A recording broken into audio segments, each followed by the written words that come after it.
going on? How's everybody doing? You know what I'm here to talk about. Check it out. Oh, shit.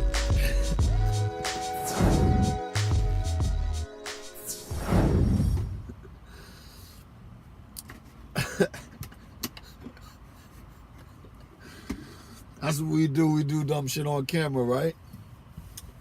Well, I thought it was empty. It was like a sip left. But, yeah.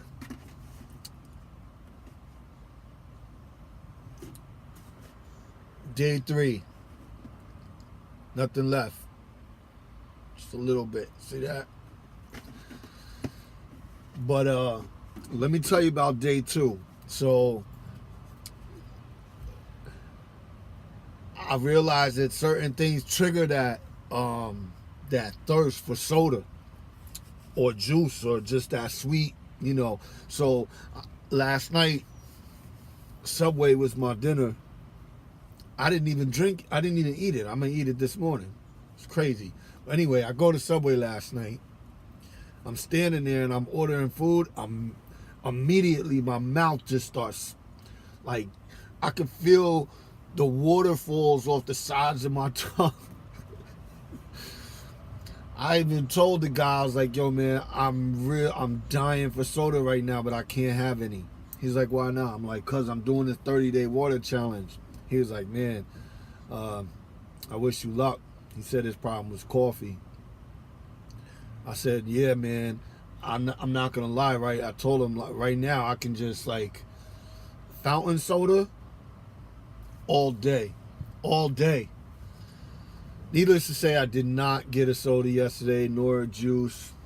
I went and redirected my instincts to the cooler, and I got another gallon of water. So, thanks to Jenna and Sowen, thanks for leaving the comments. Everybody has left comments. I appreciate it. Like, comment, leave a comment, subscribe. But I want to appreciate you guys leaving the suggestions for the words. One suggestion was to stay with gratitude, and the other was perseverance, which I like that word. That's a great word. So what I thought is, why not put both words on? Why not stay with gratitude and perseverance? And every time I finish one, I just add something. I just add to it, add to the energy. So let's see.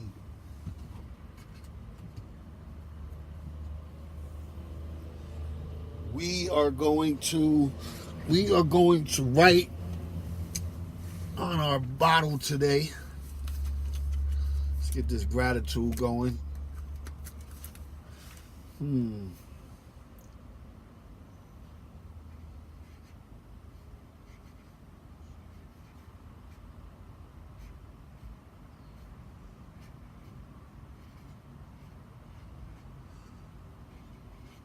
Now, if you're just joining me in my water challenge, what I'm doing is I decided to do a 30-day water challenge.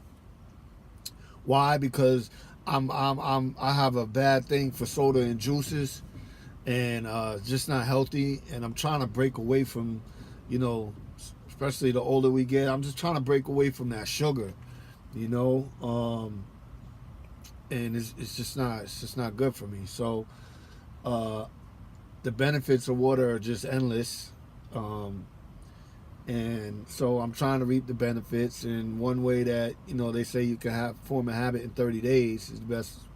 So why not take water challenge for 30 days and see how I feel at the end, and just keep running with it, And what I did was I added a little twist to my water challenge, and I decided to add energy to my water in the form of words.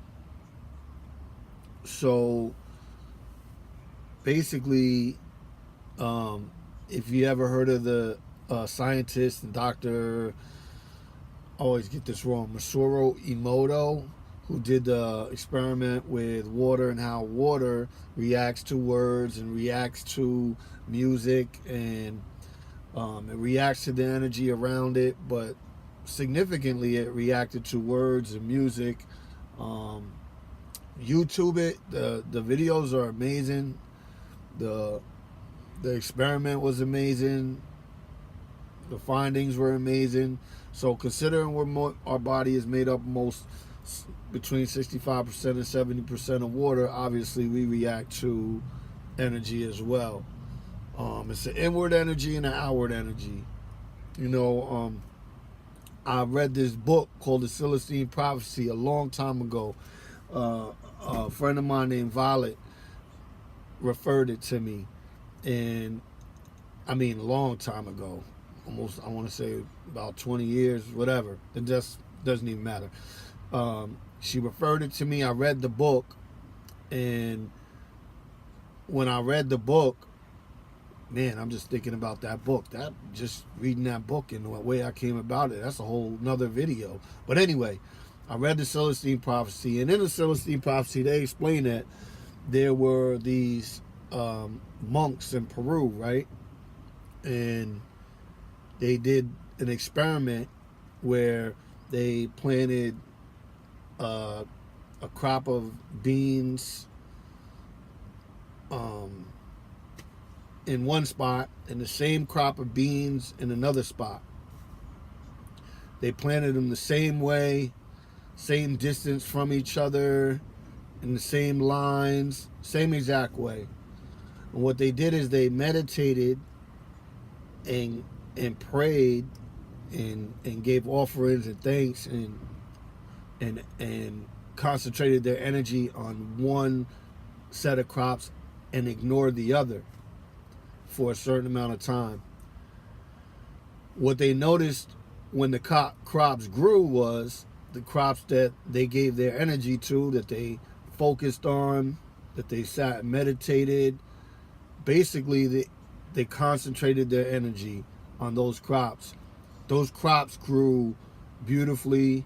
They grew even, all at the same height. They grew, giving each plant, giving its other plant its space, and it didn't attract as many insects. Now the crop that they ignored, incredibly, it grew crazy. It attracted a lot of insects. One plant would encroach on another plant's space. They grew different heights. So the difference was significant in just the way they grew. So the monks took it a step further, and they took the food and studied it on a more scientific level as far as the contents and the protein that each being had to offer, the one that was ignored as opposed to versus the one that they gave energy to. And obviously the plants that they concentrated their energy on actually had a better protein content, and whatever vitamins and stuff that comes in it. But you get what I'm saying. So what really caught me in that whole reading that and everything is just that, the book is great too. It's a story. It's not like it's a story with just tons of applicable, however you want to say it, information in there that you can apply to yourself and life and people. It's amazing. But anyway, what I got from that is that, the monks put the energy into the plant, and the plant gave the energy back through being, more healthy, more fulfilling than the plant that was ignored. So, to me, that's inward, outward energy. So, what I've been doing was like Dr. Masoro Emoto. Man, I'm hanging that man's name up. I gotta go check that out. Be sure I get it right. I've been writing words on my water to give energy to the water and concentrate my energy when I drink it. I concentrate. It might sound crazy, but I concentrate on the water, and in hopes that the water gives back this energy in some way, shape, or form to me. Now, like I said, if you go watch those YouTube videos of his experiment, you'll understand exactly what I'm talking about. But so we're gonna keep gratitude on there, and we are also going to we're going to do perseverance.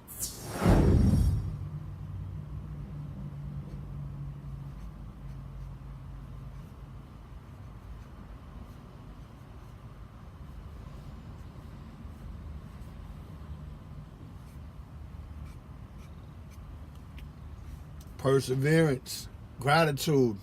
I didn't even mean to do it that way, but it looks pretty good. Doesn't matter how it looks. It's all about the intent. So that's what I'm doing. I'm on day 3. 2 days. I finished the gallon. Working on this gallon. So another thing that was weird, that I'm actually learning things about water too. So I'm in there and I picked up, I guess, what is distilled water, right? So I look online, I'm like, what the hell is the difference between distilled water? I remember distilled water in science, I thought it meant just water that sat for a certain amount of time to get rid of pollutants. Then again, that was like middle school when we did that, junior high school, I don't know. But anyway, long story short, I come to find out that distilled water is water that where it's been purified through process. So I'm not really digging that. So I'm going to finish this gallon and go back to the pure water. But I mean, I did it by accident. So it's still clean. It's just the whole process. You have to wonder what's in that process, what type of chemicals or whatever is in that process. And also distilled water through the process of distillation. I hope I said that correctly, because I just thought about it. I didn't really hear it from anyone else. So feel free to correct me if you need to. Through that process, it makes me wonder, you know, what type of chemicals they're using to purify the water. Also, during that process, what happens is the water loses all the vitamins and minerals. Loses all the minerals that water, pure water, has. So distilled water is just like water, just straight water. So I'm gonna crush this gallon. Hopefully we get a gallon down today. Oh, let me tell you, I don't know if you guys thought about this who were not in trucking, but I nearly pissed myself today. The water runs through me, so I'm on the freeway having to use the bathroom. Like, you know, thankfully I had a fuel stop. Man, I ran to the damn bathroom so damn fast, I almost didn't make it. But I'm glad I did. And I'm sure a lot of other people are glad I did too. So, I'm corny as hell. It's all good. I ain't made to be a comedian. Never was a comedian. But gratitude and perseverance. Day 3. Water. I'm doing it. I'm on it. I'm doing what I'm supposed to be doing. Right?